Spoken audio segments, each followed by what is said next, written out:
Welcome to the Doug and Commish Show, our end of the year review, and I am joined by Mike, owner and GM of Nappy Headed Foe. Mike, we've had you on the show before. It's good to have you back. Good to be back. Obviously, this offseason hopefully is treating you well. Yeah. Enjoying the NFL playoffs. But, Mike, getting right to your season, you made the playoffs after a disappointing year last year. You missed it. But this year you made the playoffs. Was there anything you'd like to change about that playoff run? Obviously, you lost in the very first round, but, you got to the playoffs. Yeah, but I had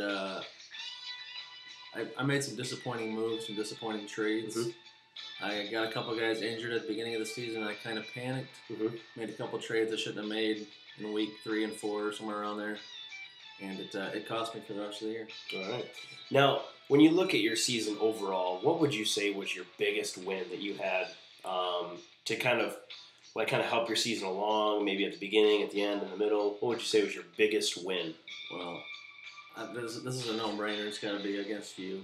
Towards the end, yeah. In week 12. Week 12. Week 12, yeah. Yep. The big come from behind win. Mm-hmm. It was, Actually, yeah, week 13, 11. Week 13, okay. Yep.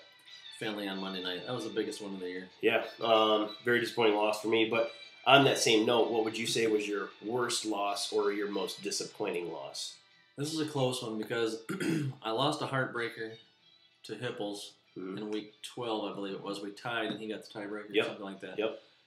But against Steven and Trash, I was ahead by a good 40 points going into the 4 o'clock games. And he had Chris Johnson, and you got Johnson broke off a 70 and a 75-yard run, and Steven was on his way. Many people have been claimed by the Johnson, and you were yet another victim. Yeah. All right, so we look at this. To help your season along, what was one player that was just a huge surprise for you? You didn't expect this guy to be what he was when you drafted him or when you traded him or whatever, but this guy just stepped up, and you're like, each week, or maybe not each week, but every other week, you're like, wow, this guy's helping my season along. Well, nobody that I drafted I can really point to for that. I made a trade. One of my trades that was so-so, I got Romo in a trade for Frank Gore, and Romo carried me. I'll just say Romo carried me through the season. Reggie Wayne was great, but he didn't. We expected him to be great. See, I was very surprised at Romo, especially towards the end of the year. Listen, I've written him off plenty of times, and he's shown up towards the end of the year, and he obviously, like you're right, he absolutely helped you along. Okay, so we've got that pretty much taken care of, who your surprise player was, Tony Romo. When you look at the GMs across the Greater Flint Open, is there one GM that you can't stand, like a most hated? I'll give you the rundown on. I don't know if you've been able to keep up with the other videos, but people hate Steven. Yeah. And then we've had McLaughlin has gotten a vote, and actually Jake got a vote. He voted for you. Do you care to elaborate on any of this or not? Or where did this come from? I didn't even realize it. Jake got word that I voted for him last year in the poll. Really? And that was the truth. I voted for him. Me and Jake were kind of going back and forth on a couple of the message board topics and things like that. And he was just under my skin a little bit last year. And I voted for him because there was nobody else to vote for as far as I was concerned. Yeah. But because that's going to be a nice little rivalry, perhaps. Or yeah, but you mentioned it's more on his side because you're not too concerned with it. I've crushed him both years. So you're saying there's no reason for you to even get into it. He's just a little hurt. So wow. Yeah. Okay, well, so who would you say is your most hated GM? Well, Douglas, this year. No. This year, the most hated GM I'd point to you only because of the first 5 or 6 weeks of the season. You were smug. You were a little smug. And I watched the Doug and Commish show every week, hoping that it would change, and the smugness stayed. And it didn't change, right? Yeah, you were smug. Well, as the year went on, I tried to change a little bit of that because I thought that the karma was catching up with me, and it ultimately did as you defeated me 13. There. But no, I appreciate that. But I think with our rivalry, I think it's a budding one. Yeah. The good thing is we're split 500 for the last 2 seasons, so that makes it a little bit better of a rivalry. As far as Steven goes, if you know Steven, you know he's like that, so you don't hate him as much. Yeah. I know we all know him, but I guess I don't even listen to Steven. It's just it's right by him. I understand. Mike, talking keepers, looking at your roster, who do you think you are going to keep for next season? Who do you think is going to be your carryover guy? Well, I've really only got 2 choices. It's either Reggie Wayne, who was really not that good in the last half of the season. Mm-hmm. Or Tony Romo, who scored over 20 points numerous times. Yeah. Romo's put himself up there as one of the top 5 fantasy QBs, probably going into next year. So I never was a big quarterback guy, but it'll probably be Romo. It might depend on how both of them do here in the playoffs the rest of the way.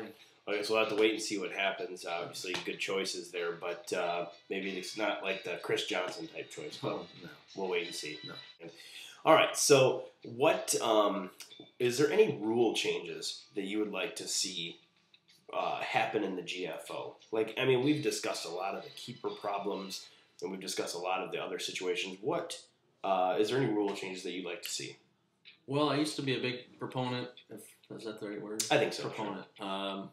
I hated the negative one for a QB sag, but over this year I've kind of grown. I don't mind that one, but I guess the only little change I would make would be the -1 for a 50-yard missed field goal. That's it. And the keeper thing, I wouldn't mind having 2 keepers. I think it adds to the general managing of the team, and there's just more. Would you have to do? Would you want to add more and more, like go 1, 2, 3, and keep it at 3 or 4? Or is it just sticking at 2?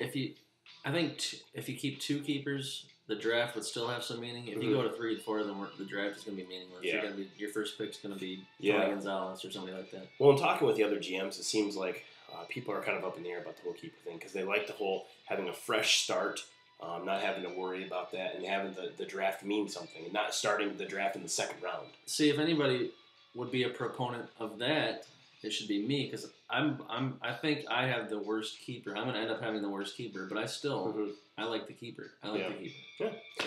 No, hey, it's your opinion. I mean, it's just rule change. So, what do you see? What are we going to expect differently from the nappy-headed foe for next season? Is there anything different that you're going to do, or are you just going to keep rolling? I made the playoffs this year, but it was disappointing. It was a disappointing season. I don't know. I honestly don't know how I made it with that roster. It was one of the worst rosters in fantasy history. You know that. Can't do anything about it, though. I got beat in the game that mattered the most. Right. But I'm going to draft differently this year. It used to be a running back scheme. It's a wide receivers and a quarterback scheme. Now it's changed. I can't stand running backs sharing carries, things like that. You got to draft a running back that gets most of the carries. It's crazy because the teams that only do the one running back system are few and far between now. It's just getting less and less, and so it has become a pass-first league. Well, Mike, as we look towards next season, obviously you're a great part of the league. We enjoy having you with the funny comments, stats, and whatever, the SEC talk. So we do enjoy it. I'm glad you came aboard. I mean, this is your second year. I mean, are you glad you were able to get on the GFO? Great. This is the greatest league in the world. Steven, he gets on everybody's nerves sometimes, but he's a great commissioner. He rules with an iron fist. He does. I love it. It's great. But it's because he has a passion for it. Yeah. Well, Mike, I hope you have a good off season. Thanks for stopping by the Doug and Commish Show, and good luck next season. Thank you, sir. All right.